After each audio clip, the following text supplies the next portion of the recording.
bracha, que le bon Dieu vous protège, vous donne la santé et la joie.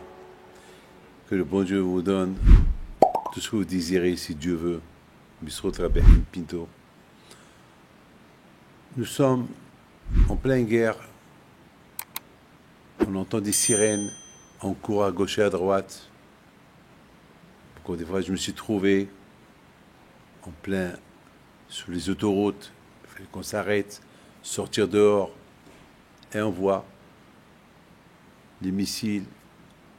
Et bien sûr, pendant ces moments-là, on est en danger, parce que un missile peut tomber sur nous, les débris du missile qui pèsent très lourd peuvent tomber sur nous, et on est assis par terre, on est entre les mains d'Hachem, et on prie à Kadosh Baruch Hu.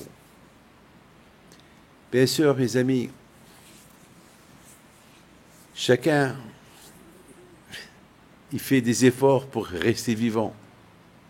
Et je vais vous raconter une histoire d'un tzaddik, d'un soldat qui s'appelle Nathan Léhar, que lui, lorsque la guerre elle a éclaté, et lorsque ce fameux Shabbat, Simchat Torah, les terroristes sont rentrés dans le petit village Kerem Shalom, qu'ils ont fait là-bas massacre. Il y avait un groupe de soldats qui sont partis pour aider. Et ce Nathan, il n'a pas réfléchi beaucoup. Lorsqu'il a vu qu'ils ont jeté une grenade, lui, il a pris la grenade.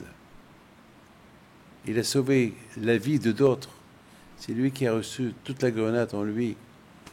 Et il est décédé bien sûr sur le coup parce qu'elle a explosé sur lui. Mais en faisant ce qu'il a fait, il a sauvé beaucoup des vies.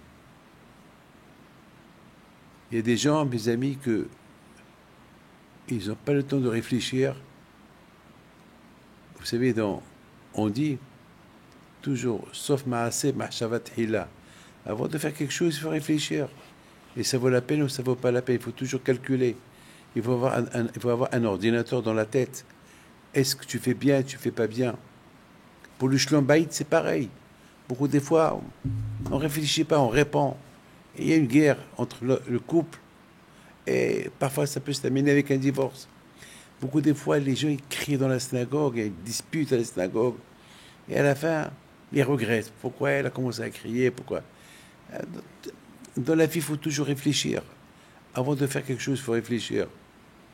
Mais lorsqu'il y a une bonne chose qui arrive entre les mains, il n'y a pas à réfléchir. On dit dans Pirkei Avot, mitzvah ba'a li'adecha, atahmetzena. Une mitzvah qui vient entre tes mains, ne réfléchis pas trop. Il faut la faire. Il faut la faire. Tu réfléchis trop, tu la perds. Mais les autres choses, il n'y a pas de but de les faire. Une histoire, faire une guerre. Avant de faire la guerre, réfléchis. Cette guerre-là, pourquoi? C'est quoi le but de cette guerre? Je ne comprends pas c'est quoi le but. Je ne comprends pas le but de cette guerre. Je ne comprends pas. Je ne comprends pas. Regardez maintenant, malheureusement, les conséquences de maintenant, ils sont terribles. Ils sont terribles. Les conséquences de maintenant, ils sont terribles. Mes amis, cette semaine, je recevais les gens à Natania. Il y a une femme qui arrive chez moi. Elle me dit, je suis la maman de Nathan. Je lui dis, Nathan qui? Nathan, le soldat qui est mort à Kerem Shalom. J'étais choqué. Ah, vous êtes la maman. Je voulais lui donner des consolations, des condoléances. Mais comment parler à une maman qui a perdu son fils? Ce dont je lui dis, madame, vous savez, le jour que votre fils, il est parti, j'ai rêvé, le soldat, je l'ai rêvé, qu'il faisait Shema Israël et qu'il montait. À un moment donné, je voyais beaucoup de lumière, je n'arrivais plus à voir ce soldat arriver, traverser cette lumière. C'est ce que je lui ai raconté. Je lui ai dit, c'est ce que j'ai rêvé. Je ne connais pas votre fils et je ne vous connais pas, madame. Mais voilà ce que j'ai rêvé. pour vous consoler, voilà ce que j'ai rêvé. Votre fils est un tzaddik. Elle me dit, Rabbi David, vous ne me connaissez pas, peut-être, il y a longtemps je ne vous ai pas vu, mais c'est vous qui m'avez conseillé de marier mon mari. Et vous m'avez dit, mariez-vous vite, ne perdez pas le temps, et vous allez avoir un enfant. Je vous ai écouté. Je me suis marié avec mon mari. On a eu un enfant. C'est Nathan qui est parti. J'étais encore plus choqué. Je me suis en voulu. Alors peut-être, il ne fallait pas que je la pousse à se marier. Peut-être, j'aurais pas dit, marie-toi. Elle n'aurait pas eu ce garçon-là, qui est mort dans... Alors, je ne savais pas quoi lui dire. J'ai dit, alors, c'est elle qui reprend la conversation. Rabbi David, Baruch Hashem, je me suis marié, j'ai eu cet enfant. C'était un tzaddik, il étudiait la Torah. Il venait à la maison, il nous disait qu'est-ce qu'il a étudié à la yeshiva.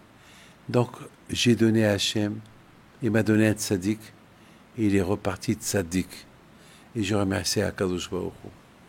Mes amis, d'où la force à cette femme de me parler comme ça. Je dis, madame, vous êtes comme Abraham Avinu. Hachem, il a mis à l'épreuve Abraham Avinu, mais c'était une épreuve. Mais vous êtes mieux, vous êtes plus qu'Abraham Avinu, parce que vous avez donné votre fils, sacrifice à Akadosh Baruch Hu, sacrifice pour la Torah, sacrifice pour Am Israël. Pour que vous me parlez de cette manière, c'est que la force de la Torah, de votre fils, qui venait chez vous chaque soir, vous raconter ce qu'il a étudié à la yeshiva, eh ben c'est ça qui vous donne la force pour accepter cette épreuve dont vous êtes aujourd'hui. Donc, moi, de mon côté, tout ce que je peux vous dire, c'est que j'ai rêvé ce Nathan Léar, le jour de sa mort. Je ne l'ai pas raconté à personne. Je n'avais pas à qui le raconter. Vous êtes la première madame à qui je raconte l'histoire de votre fils. Alors j'ai appris qu'il est parti de ce monde-là. Mes amis, que Hachem y fasse que le zéro de ce hayal, ce soldat tzaddik Nathan Léa, que son zéro que Ezat Hachem, le 7 novembre sera son mois, protège-toi à Israël, et que Hachem y fasse que cette guerre-là, nous n'avons pas cherché à la faire. Que se termine bien. Amen. Que le bon Dieu protège à vous tous.